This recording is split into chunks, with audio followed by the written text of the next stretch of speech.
This summer, New Yorkers are dealing with something they've never really had to before: wildfire smoke.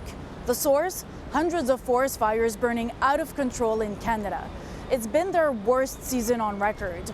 The smoke is blowing not only here, but to other parts of the eastern US and even all the way to Europe. And what's worrying many experts is that these fires are happening in areas where they were not common in the past. At its worst, the city of New York looked like something out of a science fiction movie. The sky orange, haze so thick you could barely see in the distance, and the streets empty. Everybody was wearing masks, so it felt like the pandemic again. And a lot of people were scared to get on public transportations like the subway, the train.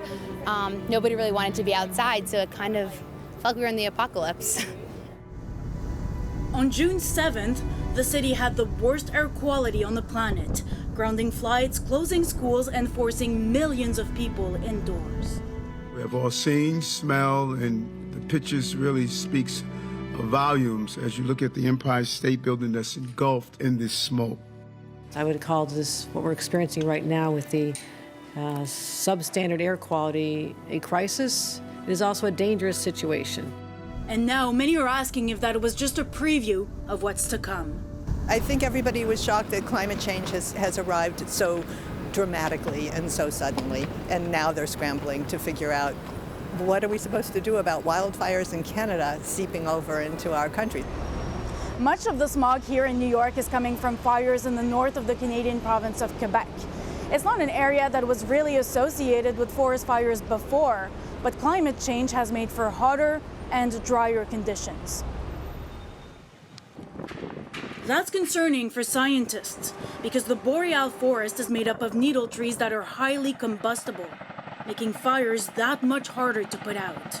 It's also the world's largest forest, bigger than the Amazon rainforest. The trends of the past, let's say 20 years, is that the fire seasons are longer, so they start earlier. Like as we're seeing this here, the fire season started in May, and it's going to last longer.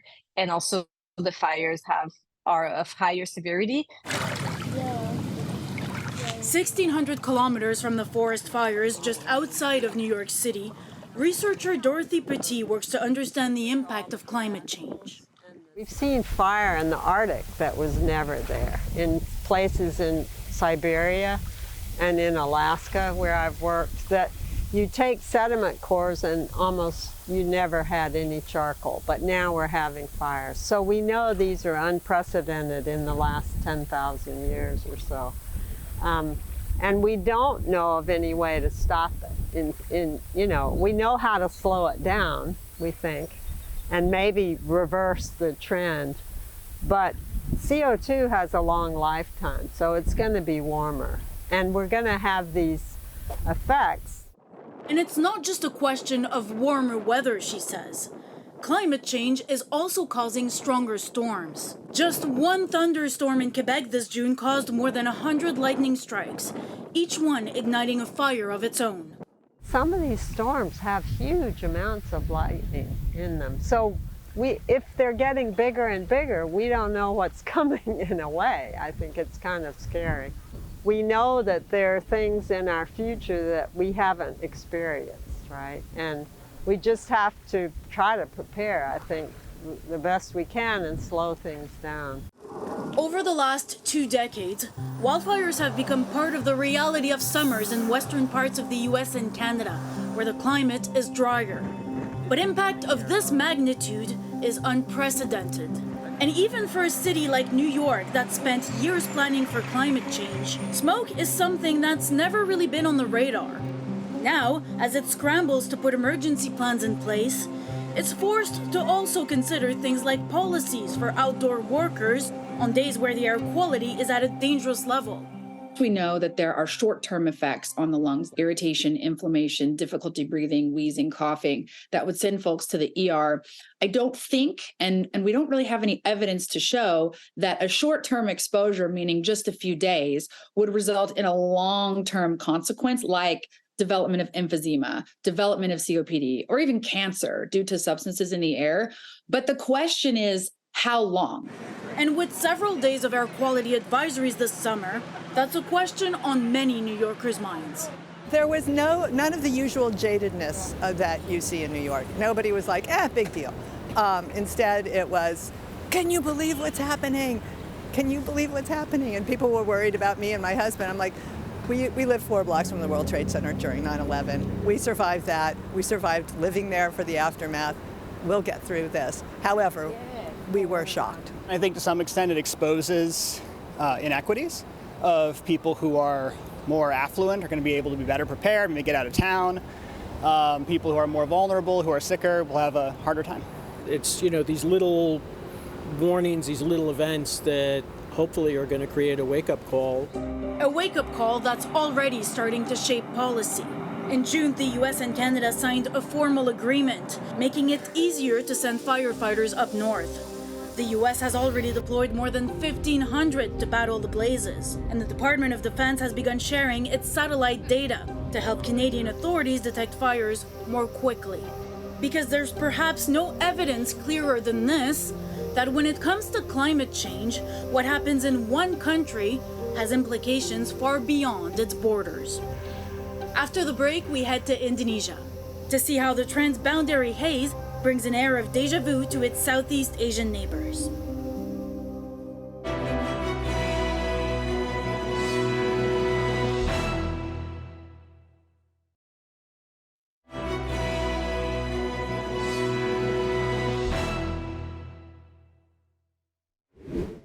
Indonesia is on alert for the possibility of more droughts and hotspots as the country enters the dry season, which is expected to be worse this year due to the El Nino phenomenon. Its weather agency said the dry spell may be similar to what was experienced in 2019. That's when devastating forest fires blanketed the region with haze and caused billions of dollars in economic losses. Indramayu Regency in West Java Province is known as the National Rice Barn. Its rice production is the highest in the country. But farmer Waryana is worried the drier weather this year may affect his harvest and has taken steps to mitigate its impact. Buat antisipasi mungkin kita tanam varietas-varietas yang genja. Jadi umurnya itu yang cepat panen lah Pak. 70 sampai 85 itu udah bisa panen. Dan kalau dari irigasi belum masuk paling kita pompanisasi dari aliran yang penuh lah airnya. The hotter and drier weather may also increase the risk of forest fires. 7 provinces in Indonesia have declared an emergency alert status on forest fires because they have been vulnerable to such disasters in the past. Authorities said the number of hotspots in these provinces are increasing. Hingga saat ini, kalau dilihat dari cakupan dampak dan durasi dari terjadinya kebakaran, itu masih terkendali. Artinya, kecepatan personil di lapangan dalam melakukan pemadaman masih cukup bisa untuk segera memadamkan dan mengendalikan kejadian karhutla di lapangan. Dan memang kita masih cukup terbantu oleh hujan yang masih turun secara berkala. Forest fires may produce acrid haze blanketing huge swathes of areas, posing a health risk not only to local residents but also to neighboring countries. In June, a Singaporean think tank published its annual Haze Outlook report. It issued a red rating or high risk of significant transboundary haze this year, mainly due to a severe dry spell forecast. I am not, and my think tank is not, pointing a finger at Indonesian government. We think that the changes we've seen over the last few years are real efforts of goodwill and political effort. But the question whether they're strong enough in a very trying conditions. Now, the latest estimate could be quite a severe El Nino, one of the worst El Ninos we've seen for a long time. However, Indonesian authorities said it's too early to predict if the warmer and drier weather may result in transboundary haze in the region. Saat ini kita masih berharap mudah-mudahan itu tidak terjadi ya. Karena kalau asap itu terjadi, maka yang terdampak itu banyak dari sisi kesehatan, juga bisa mengganggu transportasi dan kegiatan masyarakat lain. Sekarang kewaspadaannya masih coba kita tingkatkan. Kita masih berharap dan mengupayakan supaya hal tersebut tidak terjadi. Indonesia's senior minister Luhut Panjaitan said transboundary haze originating from Indonesia will not be an issue anymore, even amid the hotter and drier season of El Nino, as the country is well prepared for this. He said the authorities are looking at climate modification technology to produce artificial rain and strengthen water reserves, which could help prevent peatland fires. However, green activists said this may not be enough if the supervision over peatland concession holders is not strengthened further. Lagi-lagi fakta membuktikan bahwa titik-titik kebakaran hutan dan lahan itu terjadi di wilayah-wilayah konsesi perusahaan ketika kemudian pemerintah tidak melihat ancaman kebakaran hutan dan lahan ini bersumber dari masifnya dan lemahnya monitoring terhadap pemegang-pemegang izin ini, maka tiap tahun kita akan mengalami hal yang serupa. Plantation company Asia Pulp and Paper, or APP, said it closely monitors its concession areas and is stepping up vigilance against possible fires. The company has deployed more helicopters and increased its investment in fire prevention to about $30 million this year in anticipation of the drier weather. We are not only monitor our concession, but how we can also monitor at least 5 kilometers from the boundary of the concession. If something happens, we have to help to make sure that the fire stops within certain hours. We know the fire after 4 hours, if you are not contained, it's difficult to control anymore. The Association of Southeast Asian Nations, or ASEAN, has an agreement on transboundary haze to manage the pollution in the region. In July, the bloc's foreign ministers welcomed the progress on the establishment of the ASEAN Coordinating Center for Transboundary Haze Pollution Control. The center, which will be located in Indonesia, may be launched later this year and will facilitate the implementation of the ASEAN Agreement on Transboundary Haze Pollution. ASEAN juga perlu nih punya intervensi yang kuat gitu ya, perlu meminta penegakan hukum yang tegas gitu dan mengambil sikap yang tegas juga gitu. Untuk setiap negara misalkan punya strict liability yang kuat, dan ASEAN juga harus menekan negara-negaranya untuk lebih transparan soal transparansi data, transparansi peta, transparansi ini siapa aja sih gitu yang menyebabkan transboundary haze. ASEAN countries also reaffirmed their readiness to work hand in hand and provide firefighting assistance if requested. Indonesia, as the current chair of ASEAN, is taking the lead in the bloc's efforts to address transboundary haze pollution in the region. Observers said Indonesia would want to ensure that forest fires continue to be under control, especially when regional and global leaders meet during the group's meetings in September in Jakarta. Indonesia's weather agency predicts the threat of El Nino may peak in September, and analysts said ASEAN member countries may again feel the heat if transboundary haze pollution reoccurs. Let's hope, therefore, as severity of the weather comes on, it won't try our tempers and we continue to work together. Indonesia has over the years made significant efforts in the areas of monitoring, regulations, and boosting firefighting capabilities. These improvements may be tested during a drier season this year, and there are high hopes the gains can make a difference and not just end up in smoke. After the break, climate change reality has hit India really hard this year.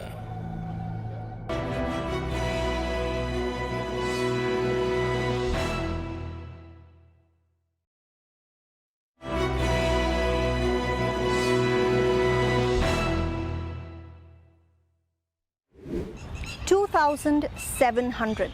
That's how many Indians died of extreme weather-related events linked to climate change just last year. And experts warn that number will keep rising. From record-breaking floods to heat waves that push human limits of survival. For millions of Indians, the climate crisis is already a reality, more so for the country's poor. This is a sight that most Delhi residents have never seen. India's capital city brought to a complete standstill by record flooding. Roads resembled waterways, homes and acres of farmland wiped away by the force of the gushing water, including Ram Avtar's, who says he lost everything in the blink of an eye. Ram Avtar and his family have lived by the banks of the Yamuna River for over a decade, which is why when the flood warning first came, he says, they didn't worry and didn't leave. Every year the Yamuna overflows. A few days later, its waters recede. Not this time though. और जब पानी आया तब 1:30 बजे तो कितना पानी भर गया था? इतना कम से कम। तो आपको यकीन हुआ कितना जल्दी पानी बढ़ गया वहाँ पे? ऐसे समझ लो 1 घंटे में पानी रोड से पार हो गया था। 1 घंटा लगा हुआ ही नहीं था, इतनी जल्दी पानी बढ़ा था इस बार। जब पानी इतना ऊंचा बढ़ गया था तो आप क्या सोच रहे थे तब उस टाइम? फिर क्या किया, बोट आई, बोट में सीधा सामान जो भी हमारे हाथ में पड़ा वो रखा। एक बैग पड़ी थी जो हाथ में वो ही रखी और बच्चों को ले गए सीधा यहीं 1:30 बजे करीब आए थे हम रात। Ram Avtar has 5 children. His youngest is just 3 months old. He says he has no money now, no way to feed and clothe his family. The crisis is unprecedented. This July brought Delhi 110% more rain than normal, which pushed the Yamuna River over its banks, leading to the worst flooding India's capital has seen in more than 5 decades. This here gives you a true sense of the scale of the devastation. The river Yamuna usually flows far behind that line of trees you can see behind me. But because of the record rainfall that Delhi's received this monsoon, the water has reached all the way here. 25,000 people were evacuated from low-lying areas, parts of the city mostly inhabited by the urban poor. The floodwaters entirely consumed what used to be a thriving urban slum here, home to more than 5,000 people. With nowhere to go, most of them have sought refuge in these hastily assembled makeshift shelters along one of Delhi's busiest roads. When the rain stops, many make dangerous trips into the water. Some just want to check on their homes, others to fish out whatever belongings they can. Vidya Devi lived in a shanty in that slum. हाँ, मैं अभी देख के आई, पूरी डूब गई। झोपड़ी मेरी जो है सारी चली गई अंदर। तो लगता ही है सब है कि चिड़िया भी अपना घोंसला साज नहीं छोड़ते। The sole breadwinner of her family, she hasn't been to work in 2 weeks. For now, she has more pressing worries, like making sure this flimsy tent holds up for as long as they'll need to stay camped out here.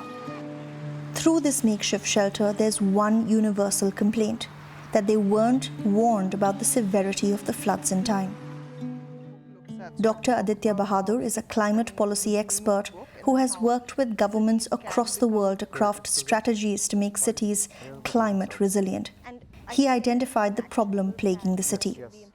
We shouldn't have to rely on analog sources of information to determine that a barrage is opened 3 hours, north of Delhi, and therefore the flood waters might hit Delhi between 48 and 72 hours. We need to have a network of sensors that are now low cost and easily available that allow us to monitor the height of water in real time. We need to make sure that these high-tech solutions for gathering data are linked with other ways of engaging people. Studies have shown that India is among those countries most impacted by climate change. Before the floods this year, there was a record-breaking heat wave. 170 people died as temperatures across North India crossed 46 degrees Celsius. Citizens were asked to stay indoors and avoid working beyond noon. But not all Indians have that luxury. 75% of India's workforce depends on heat-exposed labor and can't afford to stay in.